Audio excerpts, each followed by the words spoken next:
sesungguhnya bagi otoritas penegakan hukum untuk mencari faktor-faktor apa gerangan. Saya ulangi, faktor-faktor apa gerangan yang pada akhirnya membuat Dr. Icha mengambil keputusan sedemikian rupa.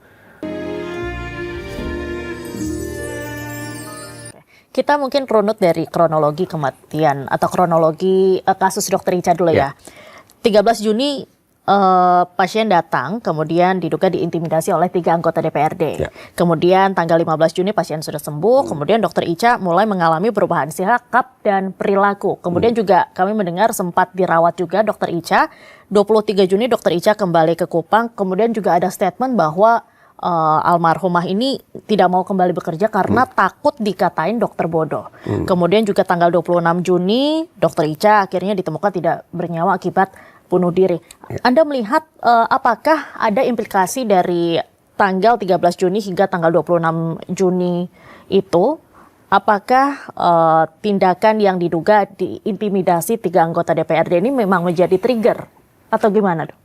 Ketika Dr. Icha ditemukan dalam kondisi tidak bernyawa, mundur, ada peristiwa krusial berikutnya, tepatnya yang mendahului, yaitu peristiwa yang disebut-sebut sebagai intimidasi. Walaupun intimidasi juga menurut saya perlu kita telaah secara objektif ya. Apakah ini sebuah tafsiran yang sifatnya subjektif, misinterpretasi atau seterusnya. Tapi ada dua peristiwa. Kalau kita bangun kronologinya seperti itu, memang akan dengan serta-merta mudah bagi kita untuk mengatakan kehilangan nyawanya Dr. Icha adalah akibat intimidasi. Kalaulah kita anggap intimidasi itu ya. Dua itu saja. Kausalitasnya ini sebabnya, ini akibatnya. Tapi bukan hanya saya yakin sekian banyak sarjana psikologi, sarjana kedokteran, apalagi di bidang psikiatri, sepertinya kita akan bersepakat untuk berteori bahwa adalah sebuah keputusan yang kompleks. Sebagai sebuah keputusan yang kompleks dan salah, pasti bisa dipastikan multifaktor. Penyebabnya pasti majemuk. Kalau kita kemudian berpijak pada teori ini, bahwa merupakan sebuah keputusan yang kompleks, salah, dan pasti multifaktor, maka sudah terlalu simplistis bagi kita untuk membangun kausal bahwa intimidasi merupakan satu-satunya faktor yang mengakibatkan terjadinya peristiwa kelam yang dialami oleh Dr. Icha. Kalau itu saja batasannya, cara memandangnya seperti itu, maka ini menurut saya akan menghasilkan penyederhanaan yang berlebihan. Oversimplification, bahkan gross generalization, sebuah penarikan simpulan yang sesungguhnya sama sekali tidak bersih. Nah, karena itu, sekali lagi tidak hanya dalam konteks klinis ya, tapi juga dalam konteks forensik, artinya konteks penegakan hukum, otoritas penegakan hukum tidak semestinya hanya berfokus pada masalah ada tidaknya intimidasi.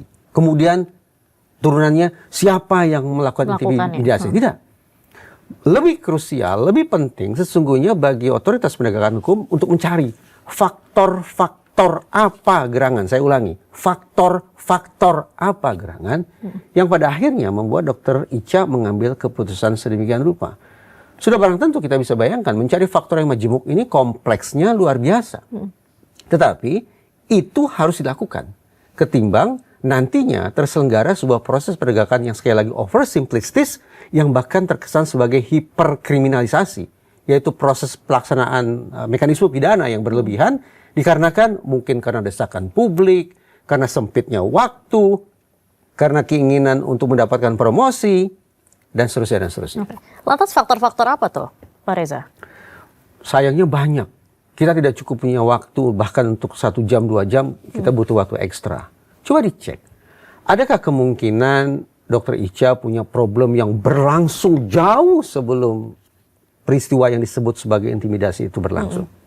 Satu, ada 4 dimensi lah kalau saya coba bikin lebih sistematis ya. Pertama, bagaimana pola belajar dan pola adaptasi seseorang dalam kesehariannya. Berarti ini mengharuskan kita untuk mengikuti bagaimana pola belajar, pola adaptasi seseorang dari waktu ke waktu. Rentang waktunya jadi panjang. Itu satu.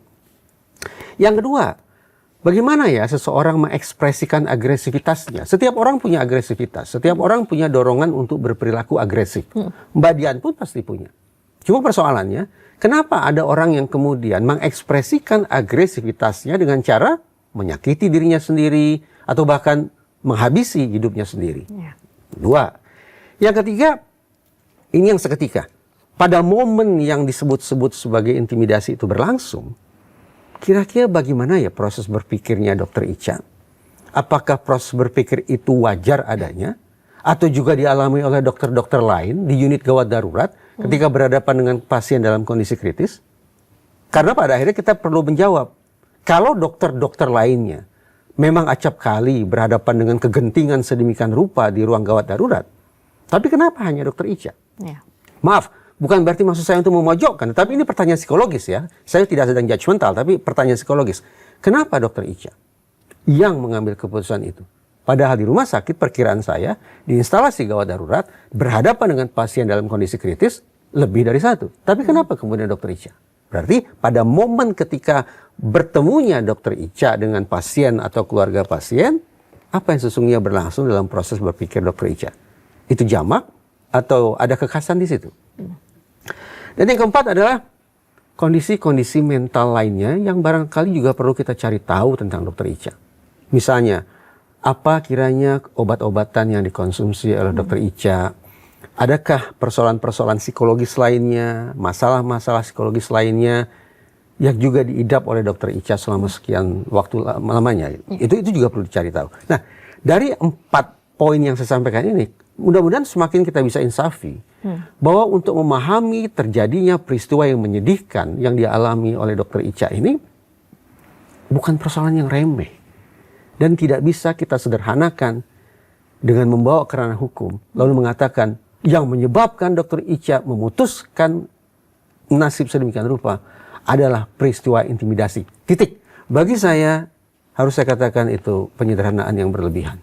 Jadi ada alasan yang lebih dalam dibandingkan Majemuk, multifaktor. Itu dulu yang harus kita gigit kuat-kuat agar kemudian pikiran kita selalu terbuka terhadap berbagai macam kemungkinan, berbagai macam faktor yang berkontribusi bagi peristiwa yang kita perbincangkan ini. Kesadaran kita tentang perbincangan ini sesungguhnya tentang hal yang kompleks semakin penting kita lakukan. Kenapa? Saya yakin Mbak Dian dan seluruh viewers Deep Talk sepakat. Kita tidak inginkan ada peristiwa serupa. Betul. Kita tidak ingin ada tetangga kita, keluarga kita yang mengambil keputusan dengan cara sedemikian rupa, kan kita tidak ingin.